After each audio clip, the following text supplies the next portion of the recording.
Again? Trust me, I thought I was done too. I thought I'd never have to relive this nightmare ever again. But on this day, the doctor looked me dead in my soul and said, it's time for round 2. God dang! My heart dropped. I start remembering the pain, the panic, the trauma. All I can think of was, how did I end up back here again? So if you didn't know, I was circumcised as a young man. Not a newborn like most of you kids. I had to go through it the hard way. See my father's eyes, in order for a boy to turn to a man, you gotta get sliced up, my guy. Me personally, I don't care. If you don't want to get your meat chopped off, I feels you. Cause all I remember is after surgery, there's pain, deep, agonizing, unimaginable pain. Try pissing when you meat when it's freshly chopped off. I had nightmares for years. They're still stuck on the table watching the doc go to work. I'll wake up, then I look down, thank God, it was just a nightmare. And from that day forward, I swore I'd never go through that ever again. At least that's what I thought. And that, my God, is where this story begins. So for this story, I'ma take you back to my second circumcision. So this story starts when I was a grown man, just a little while back. Now on this day, I'm at the hospital waiting to become a father for my very first time. And I'm sweating bullets. See, taking care of yourself is one thing, but bringing another human into this world, it's different. Dang, Tim, you sure you're ready to be a dad? What do I call him? Should I be a strict dad like my pops? Or be the cool dad? Should I whoop him? Or be the gentle parent? I had so many thoughts running through my head, I damn near collapsed. I'm pacing the floor, going back and forth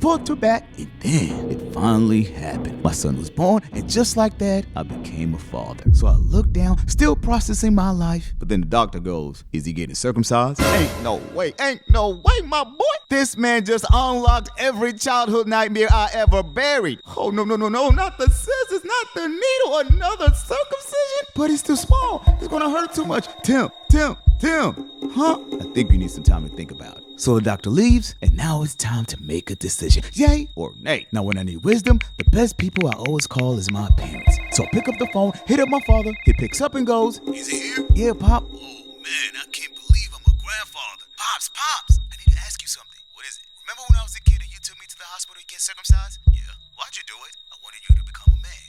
I know, but why do we follow the practice? It's tradition. I'm sitting here like, tradition? That's it? I need a better answer. So my pops gets off the phone and my mom goes, don't hurt my grandbaby. Mama, I'll call you back. So I get off the phone and now it's finally time to make a decision. See, if you didn't know, according to scripture, circumcision signifies removing what's unclean. A physical reminder that sin must be cut away. But me standing in that hospital, none of that made the decision any easier. So 30 minutes goes by. My mind can't make a decision. An hour goes by. Still nothing. Could come to a conclusion. 3 hours goes by. Nothing. This was too big of a decision. So the doctor finally returns. He lays out all the options, the pros, the cons, the risk, the recovery. I'm nodding like I understand, but deep inside, I'm losing my mind. All I could think of was my first time, the pain, the fear, and I'm like, there's no way I'm letting him go through this. He's too young and innocent. I can't do it. So I start imagining the worst case scenarios. Me hiding under the hospital bed, my son screaming, doctors pulling out needles, the nurses holding him down before the scissors. Oh, the chaos. But then the nurse hands me a pamphlet. I flip through it, but every picture looks worse than the previous one. I'm sweating so much, my shirt's sticking. So Doc looks at me and goes, trust me, he'll be fine. Fine? Do you have your meat chopped off? But that's when it hit me. Being a parent means making decisions your child will never understand and having to carry the pain for them. So I finally take a deep breath. I looked at my son and said,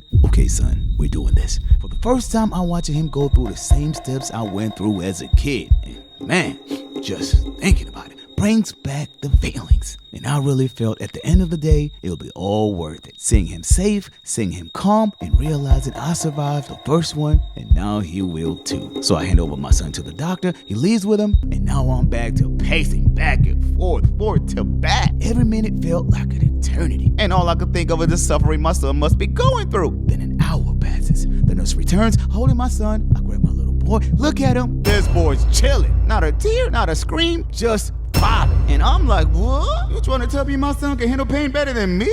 And he's just a day old? Oh, I got myself a man's man. So I hold my son tight, say a prayer, thank God for blessing me with the best gift a man could ever have. But you know what's crazy? This boy won't remember any of this. I'm the one that has to live with these memories for the rest of my life. But one day, he'll wake up like, yo, who chopped up my meat? So, moral of the story. Being a parent is the biggest sacrifice there is. It's putting your fears, your comfort, and your peace on the line to protect your child's tomorrow.